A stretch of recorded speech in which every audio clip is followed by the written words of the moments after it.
When did you watch someone die over FaceTime? My daughter was on a cabin trip with her dad when she FaceTimed me crying. Mommy, the left side of my tummy hurts really bad. I was 7,000 miles away on base in Germany, but I knew that face. Show me where, baby. She pointed to her lower right side. Classic appendicitis symptom. Then she turned the phone and I watched her vomit off the side of the porch. My medical training kicked in immediately. Where's Daddy? He went hunting with Uncle Pete and the guys. Won't be back until tomorrow night. Her voice was getting weaker. Ashley's here watching us. I pinched the bridge of my nose. Ashley was his 22-year-old girlfriend who he'd been dating for 3 months. Put Ashley on the phone, please. The phone shook as Leah limped inside. Ashley was painting another kid's nails, with a beer bottle in her hand. She barely looked up. Hey, Leah's not feeling great. You need to take her to the hospital. Now. Ashley laughed. She's fine. Kids get tummy aches. Listen to me. I'm a combat medic. She's showing signs of appendicitis. Lower right quadrant pain, vomiting. She's holding her side when she walks. Yeah, I'm not doing all that. She went back to the nail polish. First off, I don't have permission to take someone else's kid anywhere. Second, your ex told me about you. How you're psycho and always starting drama. I'm not falling for it. My hands were shaking. This isn't drama. Her appendix could rupture. Even if I wanted to, which I don't, we're 2 hours from any hospital. I can't leave anyway. I'm watching Brad's son, too. I tried to stay calm. Then call an ambulance. To his private property? Yeah, right. He'd flip out. Plus, there's no actual address out here, just the Forest Service road markers. Over the next 4 hours, I called everyone I could think of. The ranger station couldn't enter private property without owner permission or visible emergency, and Ashley told them everything was fine when they radioed. I called 911, but they needed an address Ashley wouldn't give me. I even called my ex's brother, but he said, "Not getting in the middle of your custody crap again." Leah's signal was drifting in and out as she tried to find anywhere with service. Every time I saw her, she looked worse. She couldn't even keep water down. And by hour 6, she stopped being able to walk to the service spot. Ashley sent me one text. She's being dramatic for attention because Daddy's not here. Stop encouraging her. I was screaming at my commanding officer, begging for emergency leave, when the next video came through. It was from Brad Jr., my ex's son. My daughter was on the bathroom floor, curled in a fetal position. Her lips were gray. Ashley says she's faking, but she looks really bad, he whispered. I called 3 military buddies who lived within 200 miles, begging them to drive out there. But without an address, they couldn't find it. I offered Ashley $5,000, then $10,000 just to drive Leah to the hospital. She said I was trying to bribe her into kidnapping. I had Leah try to make herself throw up, thinking it might relieve pressure, but it only made the pain worse. I even tracked down the local fire chief's personal cell, but he said without the property owner's permission or a specific address, his hands were tied. When my ex finally returned from hunting 14 hours after that first call, Leah's appendix had already ruptured. By the time he got her to the hospital, she'd gone septic. The infection had spread everywhere, from the origin up throughout her torso and into her extremities. At the hospital, he told them he'd just returned from a quick supply run and found her like this. Of course, Ashley backed up his story completely. They played their parts perfectly. The doctor pulled my ex-husband aside and I heard it all over the phone that he'd finally answered. "Mr. Leek," the doctor started, "you stated you found her in this condition after a quick supply run. Yet the level of infection suggests that the rupture occurred approximately 10 to 12 hours ago. Your daughter's organs are shutting down. Are you lying to me, Mr. Leek?" I practically heard my ex-husband's heart skip a beat. He started shifting the blame immediately. "This all happened because my ex-wife didn't ensure proper medical supervision," he spat out. "She knew I was going camping with Leah and she didn't arrange appropriate care. Sir, your daughter needed immediate medical attention hours ago. I fail to see how this correlates with your ex-wife." My ex-husband was audibly panicking now. "It correlates because her mother failed to arrange proper care. I want that documented."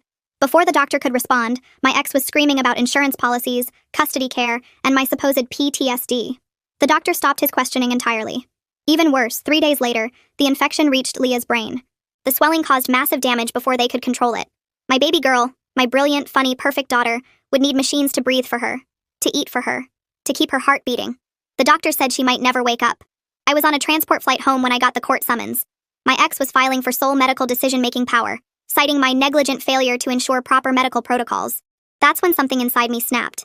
Not broke, snapped into place. I'd been trained for war, and he had no idea what was about to hit him.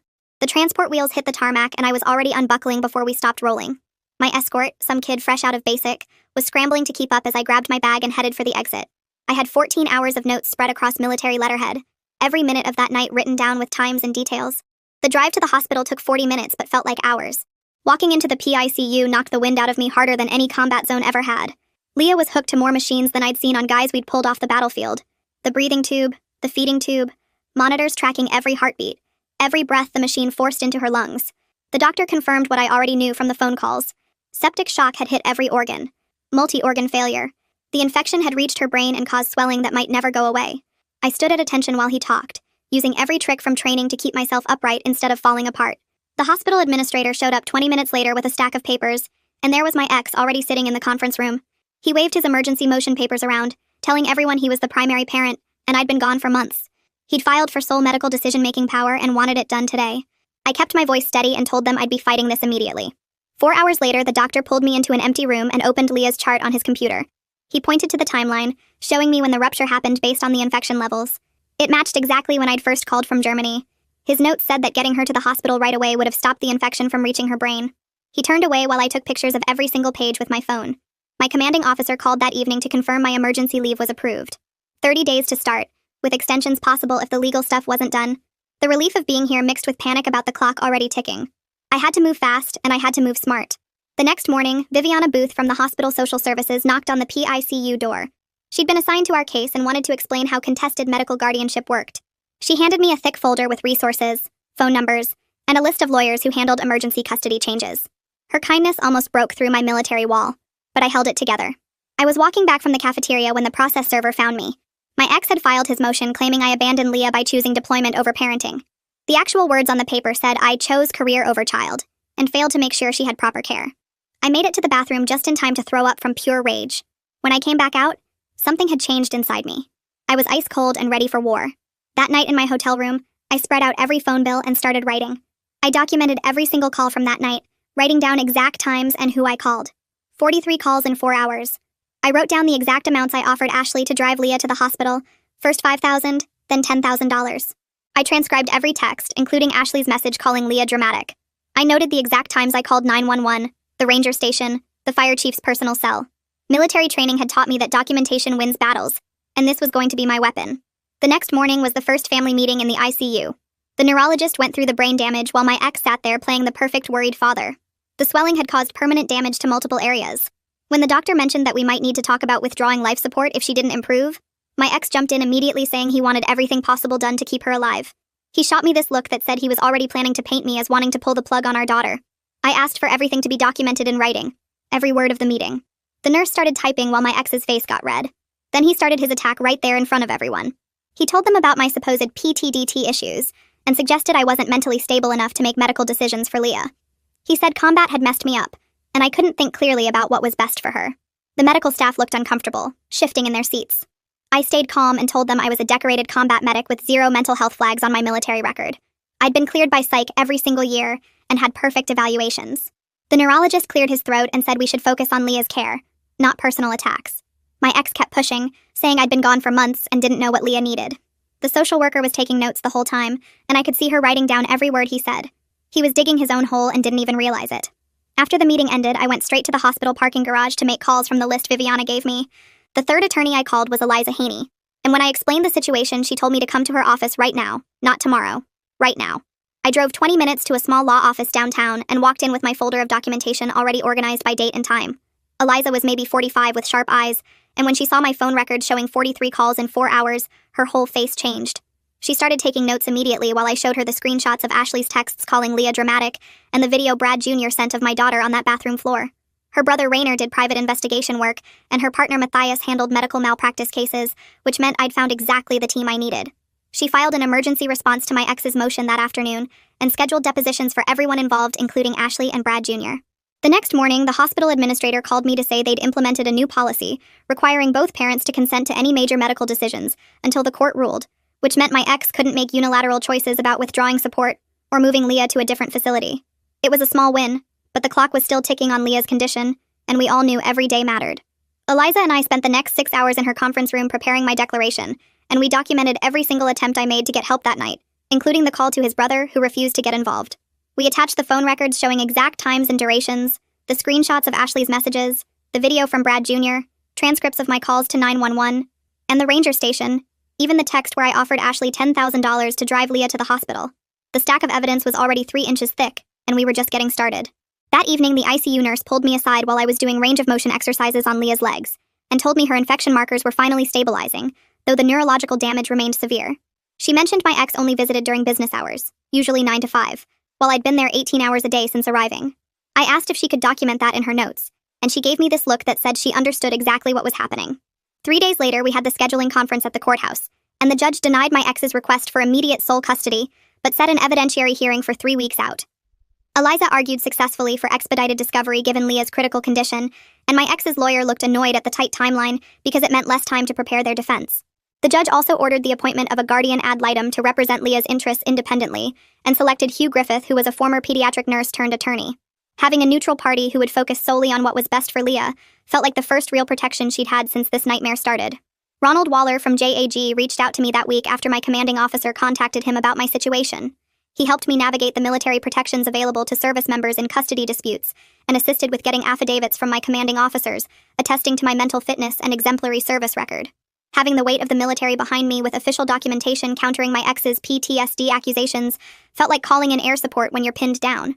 The hospital security updated their visitor policy after I provided Viviana with evidence of Ashley's negligence during that night at the cabin, and she was removed from the approved visitor list pending the investigation. My ex threw a massive fit in the lobby when security wouldn't let Ashley up to see Leah, and the whole thing was captured perfectly on the security cameras. Viviana documented his aggressive behavior in her report, including him screaming at the security guard and having to be escorted out by 3 officers. Raynor started working with a digital forensics expert to preserve all the metadata from the FaceTime calls that night, showing exact times and durations of each call. The expert verified that none of the videos had been edited and created a chain of custody document that would hold up in court. Every second of that horrible night was becoming evidence, and the timeline was devastating to my ex's version of events. Eliza filed subpoenas for the county property records to establish the exact GPS coordinates of the cabin, and the records showed it was a well-documented property, with clear access roads and a registered address. The property had been in my ex's family for 15 years, and emergency services had responded there twice before for other incidents. His claim that it was some impossible-to-find location that emergency services couldn't reach was completely destroyed by the official county records showing exact directions and even photos of the property entrance. The next morning, Eliza called me with more good news as I was adjusting Leah's feeding tube at the hospital. The ranger station had sent their official radio logs from that night, and they were damning. The timestamp showed Ashley telling them everything was fine at 9:47 p.m., the exact same time my phone records showed Leah had been vomiting for 2 straight hours. The ranger who took the call remembered it clearly because Ashley had been laughing in the background while he asked about the sick child. He signed an affidavit stating he would have responded immediately if she hadn't assured him multiple times that the kid was just being dramatic. I printed out the logs and added them to my growing binder of evidence while the machines keeping my daughter alive beeped steadily around us. The phone company delivered their certified records that afternoon, and I spread them across the hospital room's small table. 43 calls in 4 hours, starting at 7:32 p.m. when Leah first called me crying. The duration column told the whole story. 17 calls to emergency services, 8 to my ex's phone that went unanswered, 6 to his brother, 4 to military friends, 3 to the fire department, and 5 to Ashley begging her to help. The longest call was 27 minutes to 911, where I stayed on trying to give them any landmark I could remember from past visits, while they kept saying they needed a real address. My ex's lawyer had been claiming I failed to ensure proper care, but these records painted a different picture entirely. Raynor called me 2 days later with information that made me put down the sponge I was using to clean Leah's face. He'd been digging into the hunting license database and found something interesting about check-in requirements at certain stations. My ex had checked in at Willow Creek Station at 6:15 a.m. that morning, which was 2 hours from the cabin, and the records showed he didn't check out until 9:45 p.m. when he finally headed back.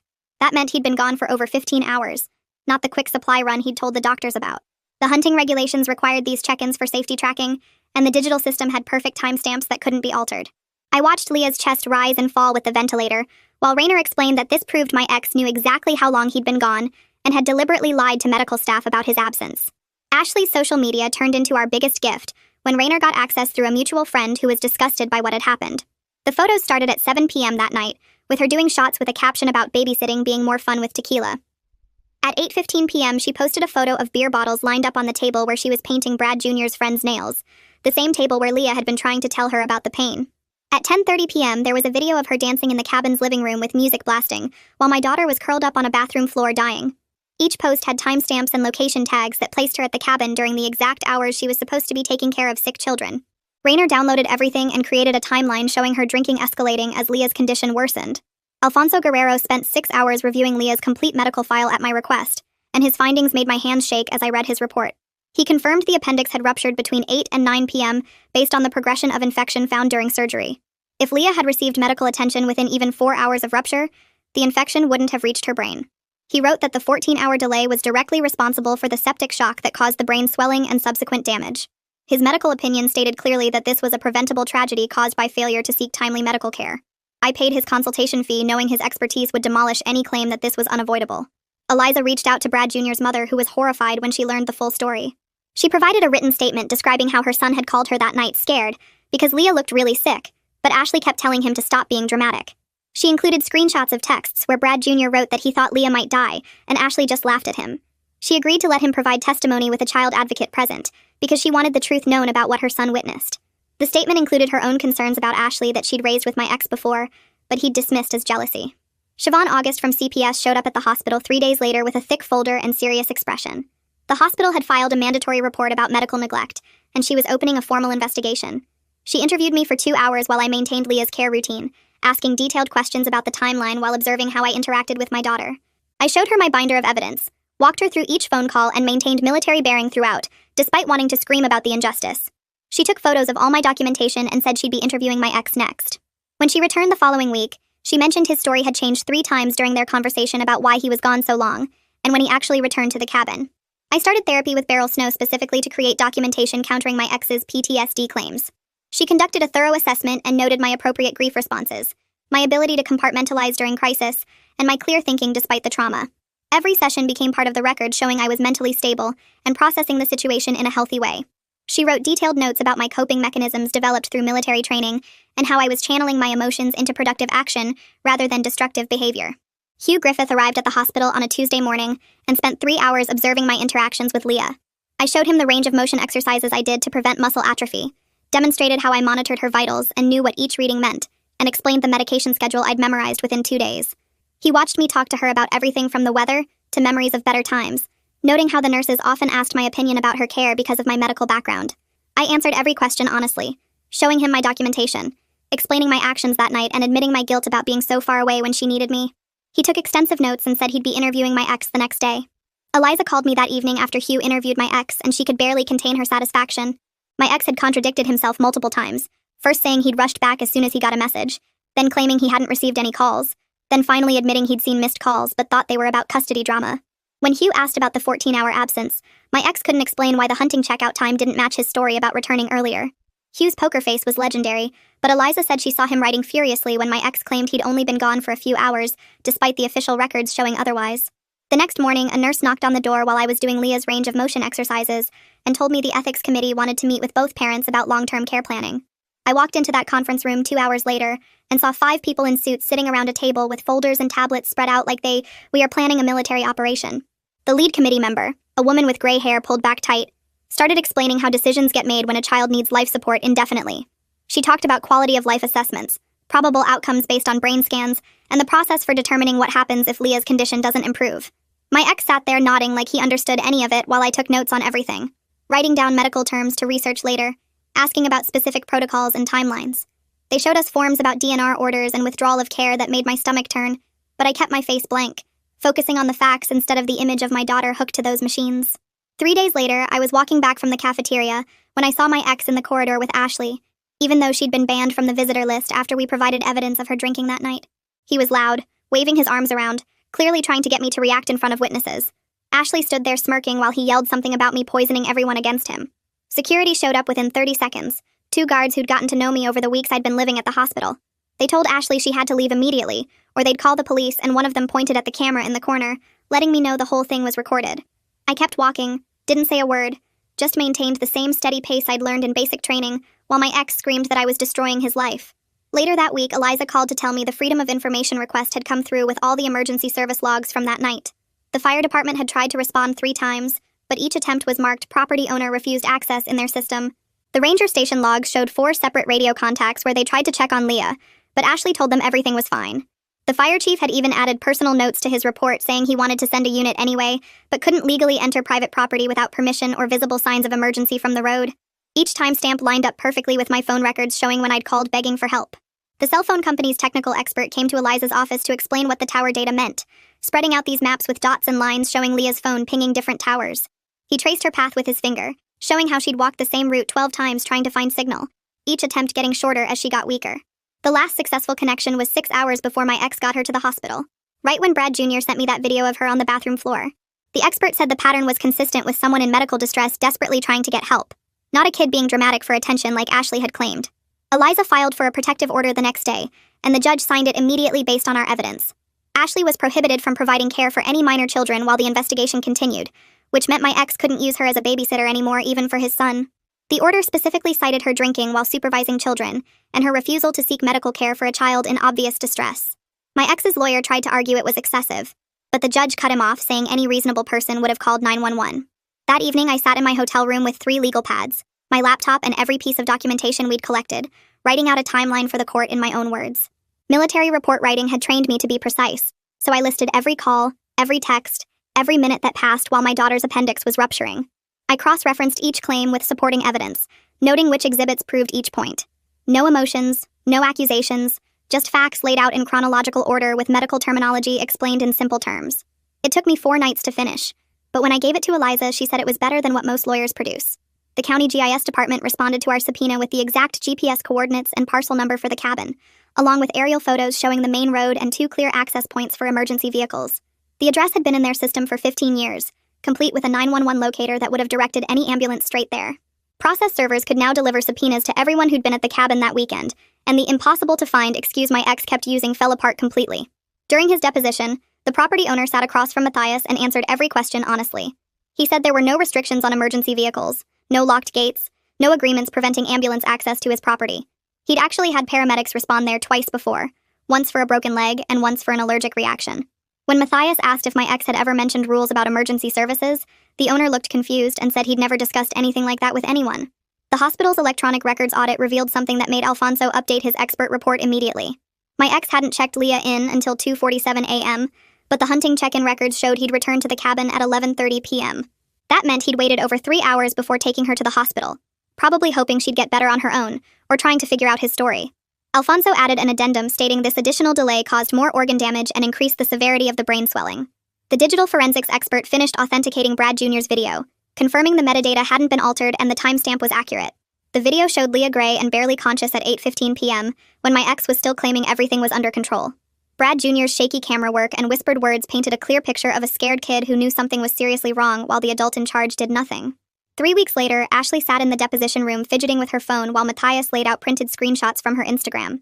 The first photo showed her holding a beer bottle at 4:32 p.m. that day with the caption, "Babysitting vibes."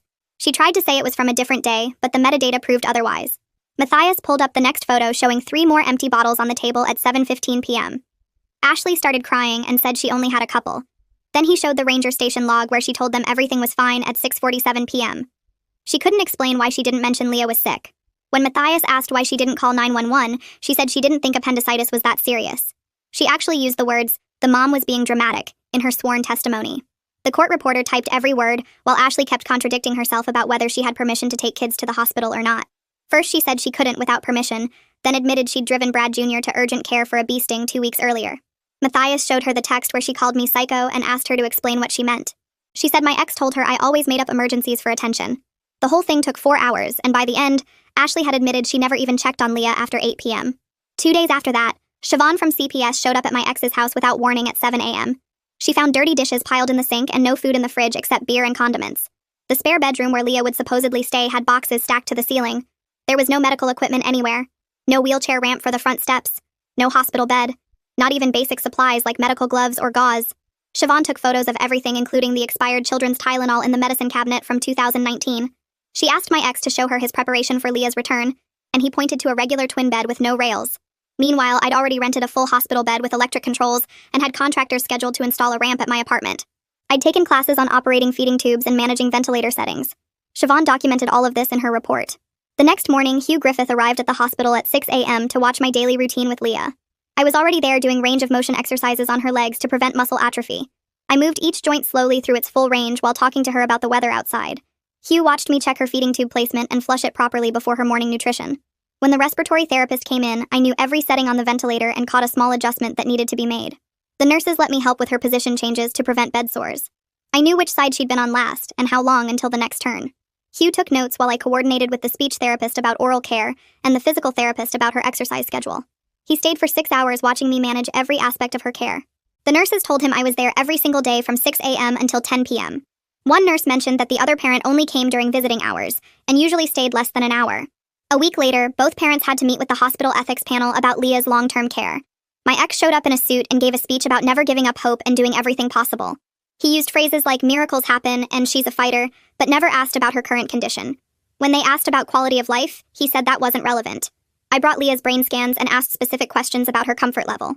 I wanted to know if she could feel pain and if we were managing it properly. I asked about the latest research on minimally conscious states and whether we should try new therapies. The panel noted that I was the only one asking about palliative care options to keep her comfortable. My ex accused me of wanting to kill our daughter right there in the meeting. The panel had to call security to escort him out. That same afternoon, my ex's attorney filed a motion to exclude my therapy records from evidence. Eliza called me laughing because the motion basically admitted they'd gotten the records and found nothing bad in them. The motion claimed the therapy notes were irrelevant and prejudicial, but really they showed I was handling an impossible situation well. Beryl Snow had documented that I showed appropriate grief responses and excellent coping strategies. I wasn't having breakdowns or showing signs of severe PTSD like my ex claimed. Eliza filed a response saying if they opened the door to mental health, we'd use Beryl's full evaluation showing I was completely stable. The motion got withdrawn 2 days later. Brad Jr.'s statement finally came through under seal with full juvenile protection. Eliza couldn't show me the actual document but said it was devastating for their case. He described begging Ashley to help Leah and being told to stop being dramatic just like her mother. He said Ashley was on her 4th or 5th beer when Leah started throwing up. He'd wanted to call 911 himself but Ashley took his phone away. He described Leah crawling to the bathroom because she couldn't walk, and Ashley not even getting up from the couch. His timeline matched mine perfectly down to the minute. Alfonso Guerrero submitted an expanded analysis that made me want to throw up. He explained that the window between rupture and sepsis was crucial, and every hour of delay doubled the risk of brain involvement. He created a chart showing that if Leah had gotten treatment within 2 hours of rupture, she had a 95% chance of full recovery. After 4 hours, it dropped to 70%. After 8 hours, only 40%. By the time my ex took her in after 14 hours, plus the additional delay, the chance of avoiding brain damage was less than 5%. He stated clearly that those 14 hours of negligence stole Leah's entire future. Hugh Griffith's preliminary report came in recommending shared medical decision-making with the hospital as tiebreaker. He wrote that I showed exceptional medical knowledge and consistent presence but couldn't ignore my ex's parental rights. He noted my ex showed up for scheduled meetings but had no understanding of Leah's actual medical needs. The report said I was clearly the more involved parent, but the law required considering both parents. It wasn't the sole custody I wanted, but it meant my ex couldn't make unilateral decisions about removing life support or refusing treatment. 3 days before the hearing, the judge's clerk called to schedule and warn both parties about courtroom behavior. The judge had reviewed the preliminary filings and noted this case involved serious allegations of medical neglect with tragic consequences. He would not tolerate outbursts or accusations in his courtroom. Any party who couldn't maintain composure would be removed. The gravity in the clerk's voice gave me hope that the judge was taking this seriously. That night, Eliza called with news that made her laugh out loud. My ex's attorney had reached out with a settlement offer. He would keep sole custody if I dropped all accusations about that night and agreed to supervised visitation only. Eliza said it showed they knew they were losing badly. No innocent person offers to settle when they're winning. We sent back a counteroffer demanding supervised visitation for him only and full medical decision-making for me. They rejected it within an hour, but now we knew they were scared. The night before the hearing, I sat in Eliza's conference room with her and Matthias going over every single question they might ask me. They had me practice my answers 20 times until I could say them without thinking. Matthias kept reminding me to breathe between sentences and look at the judge, not my ex. Eliza made me go through the timeline of that night over and over until I could recite every phone call and text message by memory. I put on my dress uniform that night and stood in front of the hotel mirror practicing my testimony one more time. The next morning, the courthouse was packed and my ex was already there with his lawyer looking confident. The hearing started with arguments about what evidence could be used. My ex's lawyer kept objecting to our phone records and medical reports, but the judge shut him down fast. He ruled that everything was admissible, including the videos, the texts, and all the medical records. My ex's face went white when the judge said the social media posts could be used too. When I took the stand, Eliza walked me through the event step by step. I showed the court my phone log with 43 calls in 4 hours. Then she put up the hunting check-in records on the big screen showing my ex was 2 hours away when Leah first got sick. His lawyer tried to shake me during cross-examination, asking if I was sure about the times, if maybe I was confused because of the time difference. I stayed calm and answered each question with exact times down to the minute. The judge was writing notes the whole time I talked. When Ashley took the stand, everything fell apart for them. Matthias showed her the social media posts with timestamps proving she was drinking while watching the kids. She started crying and admitted she didn't think it was that serious. She actually said she thought I was just trying to ruin their weekend. The ranger log showed she told them everything was fine when Leah was already throwing up blood.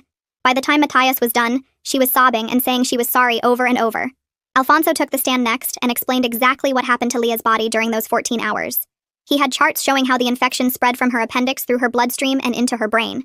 He said if she'd gotten to the hospital within 2 hours, she would have had a 95% chance of full recovery.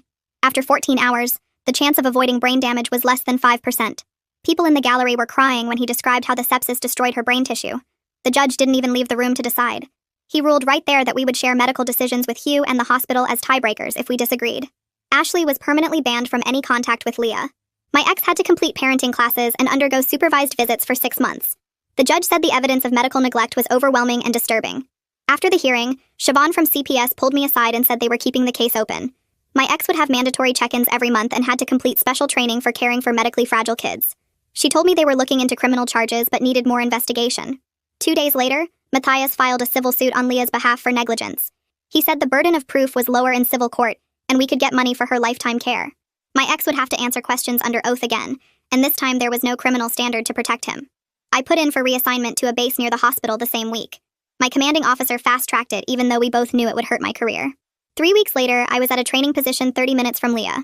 I went from leading combat missions to teaching basic first aid, but I could see my daughter every day. 3 months after the hearing, Leah was moved to a specialized rehab facility. The brain damage was permanent and she still needed machines for everything. But sometimes when I held her hand, she squeezed back. Not a reflex, but a real squeeze. Her eyes tracked movement sometimes too. The therapist said these were good signs but warned me not to expect miracles. I documented every tiny response in a notebook for her medical team. The rehab place had better equipment and more specialized staff than the regular hospital. They worked with her every day on basic responses and keeping her muscles from wasting away. I learned how to do her exercises and stretches so I could help when I visited. My ex showed up for his supervised visits but spent most of the time on his phone. The supervisor noted that he seemed uncomfortable with the medical equipment and never touched Leah without being prompted. Meanwhile, I was learning to read her monitors and adjust her position to prevent bed sores. The nurses started teaching me how to suction her breathing tube and manage her feeding pump. One day, Leah's eyes followed me across the room and stayed locked on my face when I talked to her. It wasn't much, but it was something. The neurologist said she was showing more brain activity than expected, but would never be the girl she was before. I kept fighting anyway because that's what you do for your kid. The financial planner's office was freezing, and I kept my hands wrapped around the coffee cup while she explained how special needs trusts work. She walked me through page after page of forms, showing me how the military insurance payout would go directly into the trust, how the settlement money from the civil case would be protected, how every dollar would be there for Leah no matter what happened to me. I signed my name 23 times that morning, each signature another wall between my daughter and anyone who might fail her again. The planner told me most parents don't think this far ahead, but I couldn't stop thinking about what would happen if I got deployed again, or if something happened to me, who would make sure Leah got what she needed. 2 weeks later, Matthias called to say the insurance company wanted to settle. They'd seen our evidence pile, the videos, the phone records, the expert testimony from Alfonso about how those 14 hours changed everything.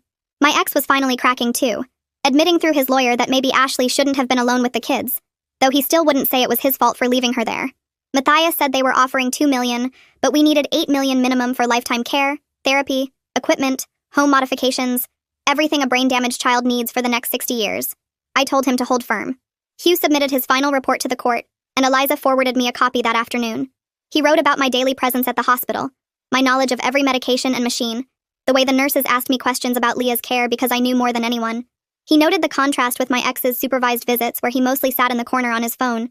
Hugh recommended keeping shared medical authority, but with quarterly reviews by the court to make sure both parents were staying involved. The final hearing came 3 weeks later, and I wore my dress uniform again, sitting straight while the judge read through Hugh's recommendations. He adopted every single one, setting review dates for the next 2 years, requiring both parents to attend medical appointments, mandating that any major decisions go through the hospital ethics board if we couldn't agree. My ex didn't say a word the whole time, just sat there with his jaw tight while his lawyer took notes.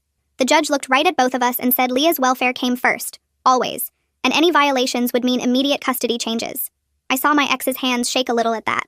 Beryl finished her assessment report the same week, documenting 6 months of sessions where we'd worked through the trauma, the guilt, the rage that kept me up at night. She wrote that I'd developed healthy coping strategies, that my military training actually helped me compartmentalize and function, that the PTSD my ex kept claiming I had simply didn't exist. She noted that I was processing an impossible situation with remarkable stability, turning my pain into advocacy for my daughter. Every session I'd attended, every worksheet I'd completed, every technique I'd practiced became evidence that his character assassination had failed completely. 6 months to the day after that first phone call from the cabin, I was doing Leah's range of motion exercises when I felt it. Not the usual reflex when you move someone's fingers, but a real squeeze, deliberate and purposeful. I froze, scared to move, scared to hope, then squeezed back gently and felt her do it again. The physical therapist came over and tested it herself, moving Leah's hand different ways, and confirmed what I'd felt wasn't reflexive but intentional response. She warned me not to expect miracles, that this didn't mean recovery, but I didn't care because my daughter was in there somewhere, trying to reach back to me. My days settled into a routine after that, driving 30 minutes from the base to the hospital every morning, spending 4 hours with Leah doing exercises, and talking to her, then back to base for my training duties, then returning in the evening for another 2 hours. Other parents in the PICU started recognizing me, asking questions about how to navigate insurance appeals, or what lawyers to call, or how to get second opinions. One mom said I should write a guide for parents going through this, and I laughed because I was just doing what I had to do, using my combat medic training and military discipline to fight a different kind of war. I helped them anyway, sharing phone numbers and explaining forms, because nobody should have to figure this out alone while their kid is dying. And that last night before I had to fly back for the next round of settlement negotiations, I sat beside Leah's bed holding her hand, feeling for those little squeezes that came more often now. I whispered promises to her in the dark, not about miracle recoveries or happy endings, but real promises I could keep about fighting through every legal channel that existed, pursuing every medical option no matter how small the chance, making sure every system designed to protect her actually did its job. This wasn't about revenge against my ex anymore, or even about justice for what Ashley did. This was about building an iron wall of legal and financial protection around my daughter so that no one could ever fail her again. And there you have it. A story to think about and a takeaway to carry with you. Subscribe if you want more useful bits like this.